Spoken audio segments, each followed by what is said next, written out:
Welcome to the Females Across the Pond and Beyond podcast. Hi, I'm Clara. Hi, I'm Angie. We're here to share all things email and beyond. We go through the trials and tribulations of running your own business, being your own boss, and sending your own email marketing. As email marketing experts, we're dedicated to helping small businesses thrive so they can have more freedom in their business. Ready to get started? Let's dive into the episode.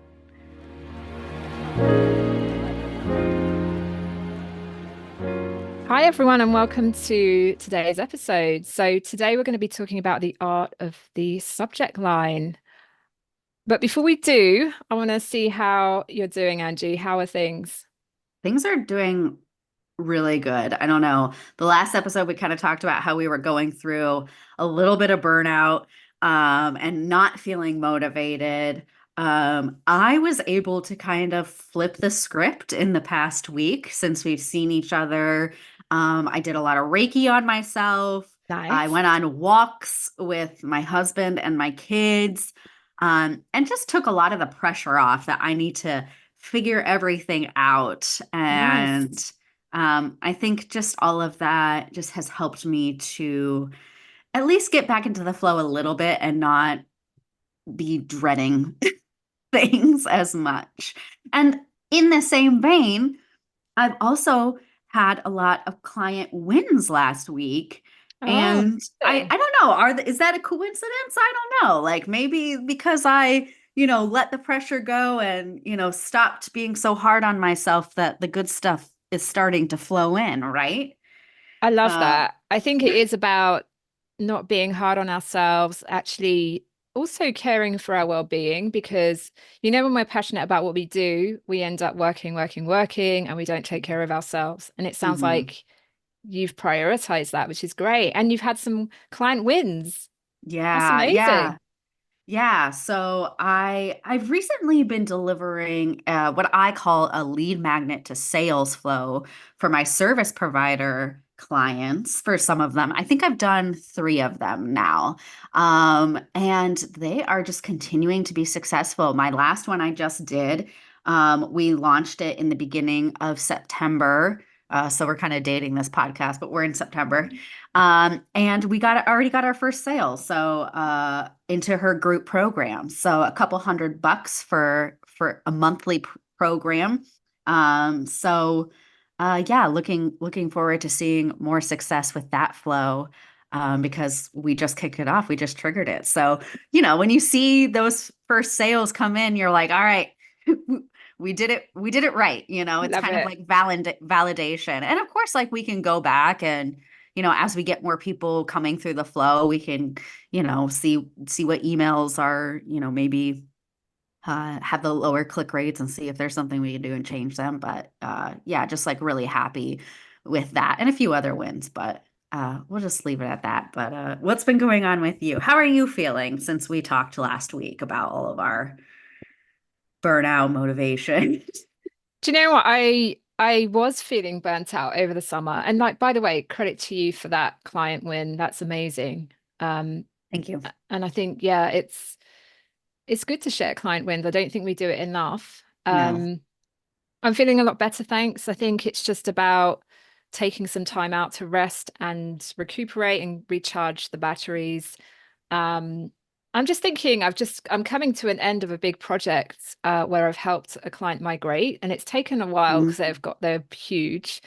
Um, but there's been so many wins within that project. So I'm working with them to figure out how to pull that together into a case study. But essentially, cost savings is one big one, huge. I think I worked out that they could actually fund a new member of their team in what they've saved, which is amazing. Um, Wow. yeah, but also improvements in their engagement as well. So when you do these migrations, they're so sometimes complex and they can be stressful. Um, but ultimately, the aim is for things to be better once they go onto the other side.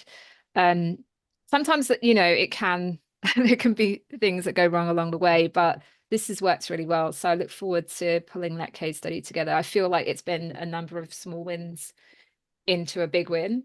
But yeah, all good. I think we should, all celebrate our wins when we get them for sure.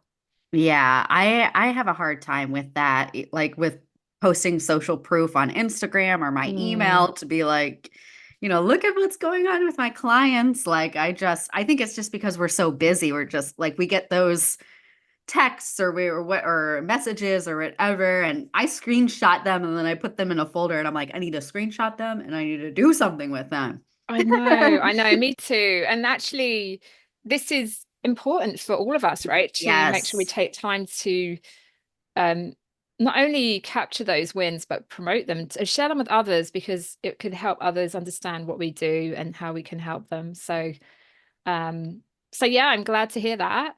Um, but let's make a start on today's episode, actually, because this is one that we probably collectively and individually get asked about a lot in how do I improve my subject lines? What do Oh, I yes. write? Hmm. And really, today, what we're going to be looking at is deep diving into the art of subject lines. Why are they important and why they can make or break any email activity? But then also what the purpose is of a subject line. Okay. So we're going to start with the beginnings of a subject line and the psychology behind what makes a really effective subject line. Um, so really, a subject line is in many ways either a teaser or a reason or a summary of what is to come in the email, right? We see we only have limited space in the subject line, but it's a way for ultimately the goal of the subject line is to get people to open your email, right? Hmm. Um, and there are certain principles in email marketing that we can play with. So, depending on the goal of your email, you might want to use something that drives curiosity, drives urgency. So, if you have a sale or like limited spaces left, people love, urgency makes people take action. Personalization. Um, there are so many ways in which we can get people to open. What are your thoughts, Angie? Yeah, I mean, like you said, I think to myself, what is the point of writing an email if you can't get someone to open it? So the subject line is, is I guess people could say it is the most important part of your entire email, right? Because we do need to get someone to open it, and it does need to have some sort of, like you said, curiosity, urgency, something that tells the person, hey, I need to open this email and I need to see what's inside of it. So it needs to be geared towards what is the benefit to the person of opening this email? Why should they open it? What is it going to do for them? And I think even posing that question in your mind, typically I tell my clients, write your email, do your entire email, and then do the subject line. I don't know if you tell your clients the same thing, but that's typically what I tell mine, to do it last, so that it is truthful. Because you're right. The most important part of a subject line is it has to be truthful. We don't want to be spammy. We don't want to be clickbaity, even though we are No. trying to get them to open. We do need to, have some integrity behind our subject lines, because if not, your subscribers are going to pick up on that and your open rate is going to drop because they're not going to open them if they think you're, being scammy and clickbaity, right? Yeah. Um, so so, yeah, I think, write your email and then go back and think, now, why would someone want to open this email? What is in it for them? What is a way that I can kind of capture their attention, hook them in, and make them want to open this email and read it? Yeah, absolutely. And I think what's interesting is when we talk about personalization within a subject line, people just Mm. think it's first name. Like there's so Mm-hmm. much more you can do with Mm-hmm. personalization. So it could be that there's a certain segment that have all purchased the same product recently, or it could be that they've all attended um your webinar or an event of yours recently. So personalization is more than just first name. There's so many other things, even geography, right? You might have a segment that live in a specific city. Um, and generally speaking, personalization does drive open rates, right? It encourages people to open because it feels like you're talking directly to me. So think about the goal of what you want to achieve, as Angie says, and it's a great tip to write it last. I do that too for Okay. my own emails, because you want to kind of essentially think about what's the most important part of that email that you want people to see when you send a subject line. Um, and let's talk about now some of the tips and techniques that Mhm. we want to get into around writing a subject line, because I think some of the worst ones I've seen, I don't know about you, but if people just put like September newsletter, like it's really boring, Oh, isn't it? yes, It's yes. like, what? Like you guys, I know some of my Instagram followers, you do this because I get these emails and I just want to email you and be like, please stop telling me just like September your, update or yeah, September September. newsletter. Like, yeah, that's no reason for me to open it.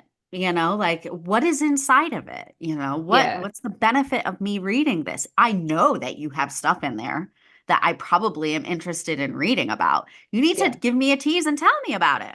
Yeah, I love the teaser type subject lines. And I think the ones that do really well in my inbox, either FOMO or, fear of missing out, like I need to know what's in this email, or curiosity, that's something quirky or different. So try and get some time to, you don't need to spend hours doing this, but September newsletter or September update is really just unimaginative, and people are seeing that in so many other places. So think about how you can be inventive and different. Yeah. So if you're Um, September up, so if you're like maybe an astrology reader, right? So maybe it's what you need to know about Libra season, or yeah, I love how to that. care for your Libras or Virgos or whatever it is. You know what I mean? So Yeah. something like that I know is probably inside of your September newsletter, but again, connects on that curiosity, like you said. Yeah, link it to what's going on right now. Like, you're in your newsletters, it's all about being top, like season, relevant to now, rather than, Yes. we want to be talking about what's seasonal, what's relevant to your business right now. Yeah. Um, and let's talk about length. So a lot of people get confused by this, and some people end up writing a whole email in their subject line, which is pointless, right? Because Yeah. I want you to do a little trick here if you worry about the length, and it's all about looking at what it looks like on your mobile. So if you send a test email to yourself with your subject line, you're going to see what others see. And you're going to see that a lot of the time your text is cut off because it's too long. So it's good practice whenever you're sending your emails out to your audience to do a test send and have a look at um, how long your subject line is. Is it getting cut off? Because ultimately that's what people are going to see. So there's no point in writing really long subject lines. Um, we want to make sure that we're writing them, I think, as punchy as you can, really, is that they're the more successful ones. And I quite like the website subjectline.com. There's a Hmm. few others where they help you with like your length and the kind of words you're using. What are your thoughts, Angie, on short versus long subject lines? Oh yeah. I mean, I totally agree with you. I try to tell my clients keep them between like 7 and 8 words. Another thing that Yeah. I see is like when they are longer, they'll sometimes put like the meatiest part or the most interesting part on the back end of the Yeah. subject line. So make sure you're starting the subject line too with the most important part if it is going to be a little bit longer, so that even if it did get cut off, then it's still punchy, it still hooks them and grabs them and brings them in. So I'm right there with you. I keep my subject lines pretty short and sweet, to the point, and again, really lean on that curiosity because we don't have to give them the whole insight. That's why they need to open the email to kind of read everything and see what's going on inside of it. So don't worry Exactly. about giving it all away. Yeah, that's the point. We want to tease people into just opening the email, and then that subject line has done its job. So yeah, use tools out there that are free that can help you understand. I think, yeah, 7 to 9 is kind of depending on the length of the words, but you want to Yeah. try and use as few words as possible. Mhm. Um, and think about your audience and the tone that you're using.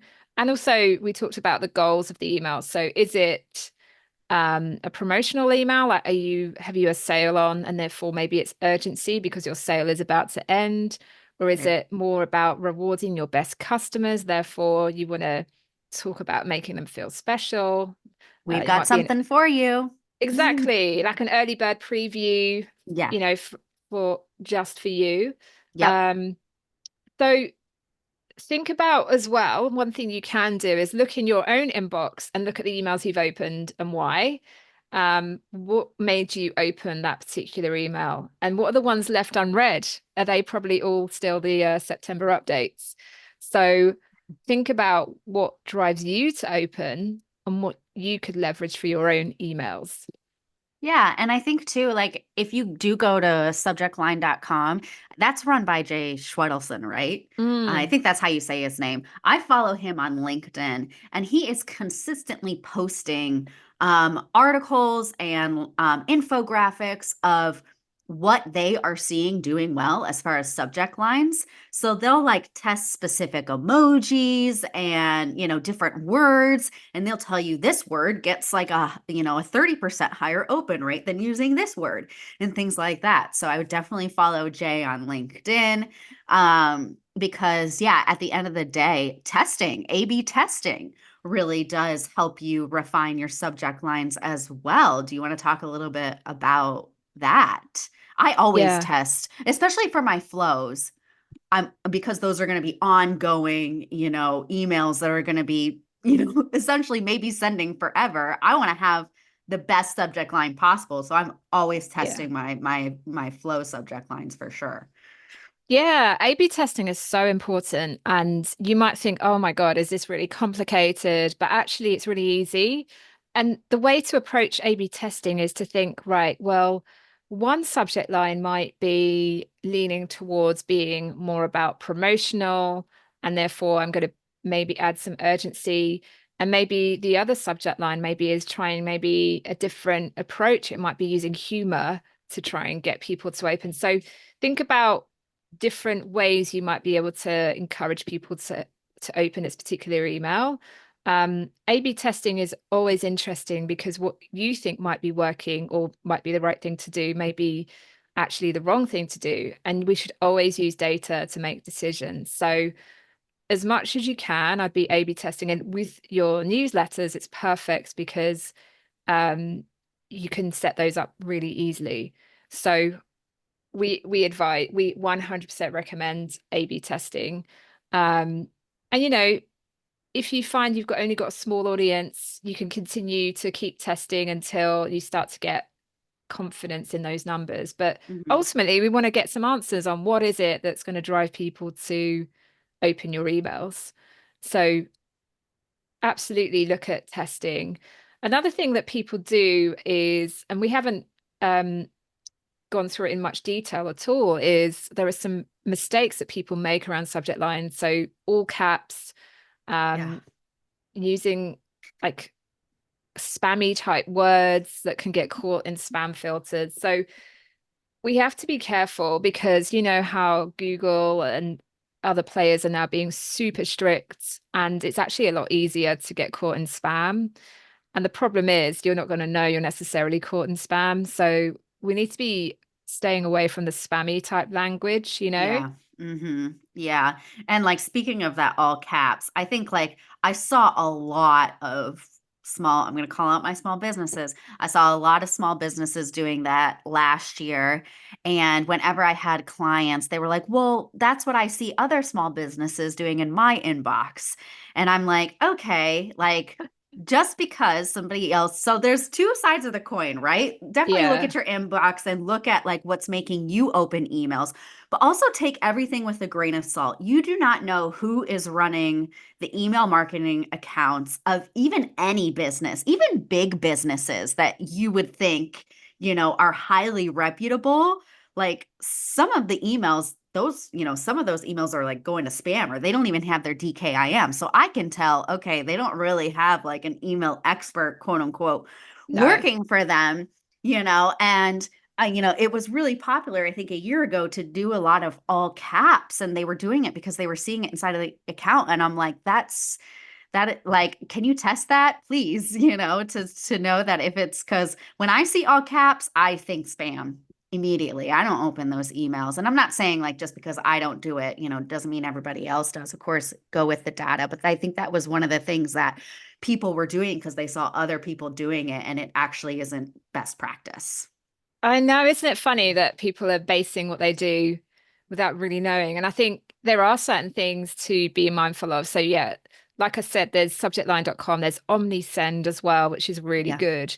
Um, be careful to use those kind of spammy type words and also um, all caps because it can cause damage to your deliverability. And so we want to be careful about this. So yeah, really consider when writing your subject lines to stay away from that kind of behavior because it can be, yeah, it can cause you problems. So we want to stay away from that. Yeah. Um, I would say at the end of the day, just try to infuse as much personality and, give us a yeah. hook, as possible and stay true to yourself and your business. At the end of the day, that's what's going to resonate with your followers anyway. We talked about this in the last episode, being authentic, being yourself, having a personality, it always all goes back to, your brand, your mission, and who you are, and really leaning into that. Yeah, 100%. I really think that injecting your personality into the subject line is so important. Even for product-based businesses, I think it's more about bringing in, what is it that is important to your business and why do you want to get people to open your emails? So really think about that. Um, but let's look at beyond, the tips we've shared today and some of the kind of, I guess, trends and um, areas where subject lines are evolving. And I think one of the things we haven't talked about yet is AI and how Right. people might use AI in helping them to craft subject lines. What are your thoughts? I feel like, again, that is a double-edged sword because I can spot a ChatGPT subject line from a mile away. Elevate your work or whatever. Like, oh my gosh, okay, ChatGPT. Um, Yeah. so be careful. You can use ChatGPT to certainly help you come up with ideas. Mm, ChatGPT is really good when you are on the money with what you're telling it to do. So the more specific that you can be with ChatGPT, the better output you're going to get. And I think with ChatGPT, it takes time to learn how to, prompt it. So I think, typically we're like, hey, come up with a subject line, based on this email. You're probably going to get like a generic subject line again that we can spot from a mile away is from ChatGPT. But maybe try to take the recommendations that we've put in here that are like, okay, I need you to come up with a subject line, but I need it to not be spammy. It needs to go with my brand tone of voice. So maybe even be a little bit witty, and just be like really specific. Create some urgency or pique some curiosity, something like that, and just give it as much direction as possible. And I always say, give me at least 10 examples because a lot of times what I'll do is I'll take the different examples and I'll kind of mismatch them and then create my own subject line from them. yeah. So Yeah. that's when it's really great. Yeah, I think it's the way you use AI as a tool to um make it as effective as possible for you. And I do the same. I use it more for idea generation and then I write Yeah. my own. It's sometimes when you are caught in the trap of maybe sending the same type of subject lines, it can spark inspiration. Um, I'm going to digress slightly because I love the whole topic of AI. And I watched this documentary recently with Bill Gates, and he was saying in this documentary, he was talking about the future of AI, and it was really interesting because AI, this guy was having this conversation with AI, and it started to talk back to him, and it was like it had its own consciousness. Like, don't you find I find that fascinating. Oh, Like, it's that's a little starting to scary to me. see. I mean, it is, but yeah, like this AI was saying how it felt to be an AI and like Yeah. it was bizarre. And this guy, this journalist that had this happened to him. He published it. It was in the States. But it was just like the moment where AI is actually starting to teach itself. Well, obviously it's teaching itself, but then it's starting to generate even more powerful. It's like a staircase, and we're like at the lower Yeah. end of the staircase, and Heck yeah. AI is at the top. Yeah. But we don't know when that staircase ends. So anyway, I digress. But in terms of AI, there's like huge potential, but I think we're only at the start of understanding what it could do for us. But in terms of your subject lines, it can absolutely give you some inspiration around different subject lines that you haven't used before. We haven't talked about pre-headers, Angie, and I guess like so people understand the difference. Your Mhm. subject line is what people will see in the first line of your of the inbox. Your Mhm. pre-header, think of it as a sister to your subject line. It's like the accompanying secondary message. So let's say in your newsletter, you've got two key messages. One is a sale, and that's the most important message. You might have on top of that maybe free delivery, or you might have something completely different you want to talk about. But ultimately, you've got real estate space to talk about two different things. Mhm. So your subject line is the main reason for your email, and then your pre-header is your secondary message. Yeah. And I think the pre-header also sometimes is called the preview text too for some of Hmm. those. It depends on what ESP you're working inside of. I always think of it as like a sister, a second subject line, another Mm. shot to get them to open the email. Yeah. So you kind of want to use the same techniques as you would in your subject line. And like Clara said, it could be based on, something extra inside the email. You could also just play off more of what you put in your subject line. If your email is has only one topic in it. And the other side of that, I don't know if you've ever tried this, but I do this sometimes. You can put, oh, this might be a little advanced, but you could Google it too. You can put a piece of code and your preview text can be blank, which sometimes makes your email stand out in the inbox because it looks a little bit different than the emails that are on either side or above or below you because you only have one line and there's a lot of white space. It's spacious. So again, it's another way to attract the eye to your subject Mm, line. So sometimes I play with making the preview text blank and not having anything. And through my A/B interesting. tests, I kind of find that sometimes that brings in higher click rates, which is very Ah, interesting. yeah. I have tried blank pre-headers before, but I haven't tested it. So that's an interesting one because you could also use it for just emojis. Like there's so many things you Yes, could use it yes, for just to stand yes. out, right? Yeah, like sometimes people just do ellipses, dot, dot, dot, like, Yeah. There's different ways you can essentially we're trying to get attention in a busy, crowded yeah, inbox. And how do we yeah, do that? And the pre-headers, like Angie says, is a second shot at being able to do that. yeah, Um, and ultimately, what we want you to think about is how you can have fun with this because subject lines are you don't need 4 hours to craft a subject line. You can come no, up with it in like 30 seconds after you've written your email. Um, but there's so much experimentation you can do as to what works for your audience and what doesn't. So don't overthink it, is what we're saying here. Don't yeah, overthink it. Don't worry about it. There are so many different ways to say the same thing. yeah. Um, put your spin on it, put your personality into the messaging, and just have some fun with it, right? Yeah, and also know that practice makes better. So, uh, you know, Clara and I started off, just like where we had to get good at crafting subject lines because it was part of our job, it was part of our skill set. And that was not always the case, it wasn't too long ago I was like, oh gosh, kind of scared of Mm. doing a subject line or maybe not so confident. And as I wrote more and also started playing around with like using curiosity or, a hook or urgency and things like that, and doing the A/B testing, then at some point it's just going to become second nature. You're going to be like, I know exactly what to do in order to grab attention. So just know that it comes with time, and with time, as with anything in the email marketing space, you will gain confidence, and it's not going to take you that long.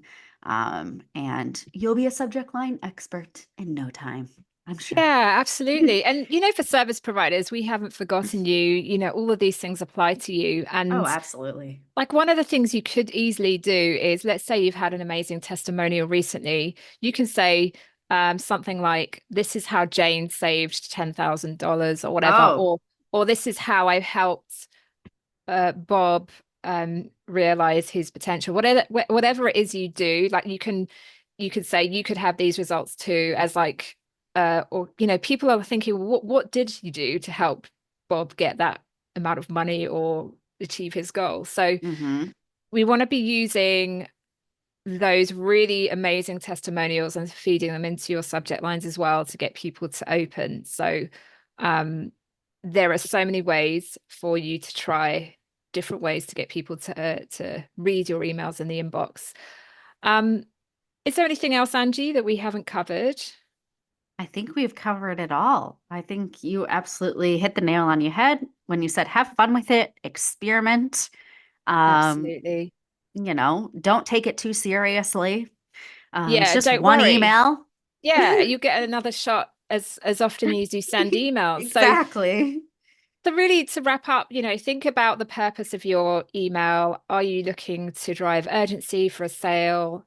Or is there opportunity to add personalization or drive curiosity? Because these are different ways, approaches that will help people open.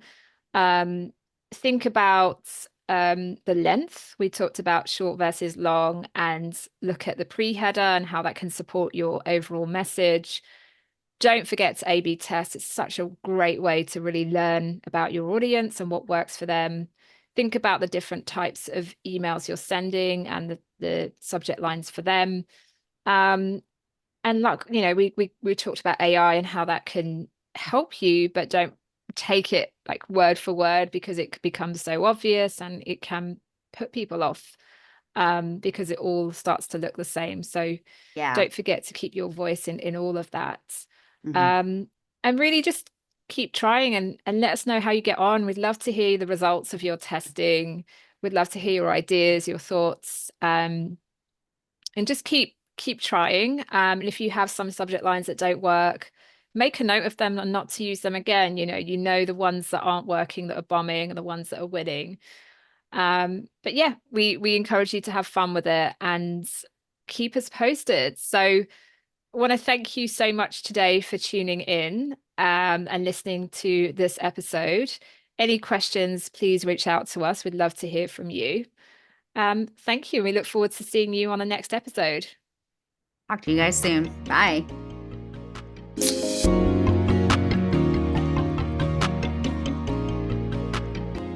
You've just listened to Females Across the Pond and Beyond podcast with your hosts, Clara and Angie. If you like our content, don't forget to subscribe, rate, and review us on the platform of your choice. Is there something you want to hear about for our next episode? Email us at femalesacrossthepond@gmail.com to let us know. Until next time.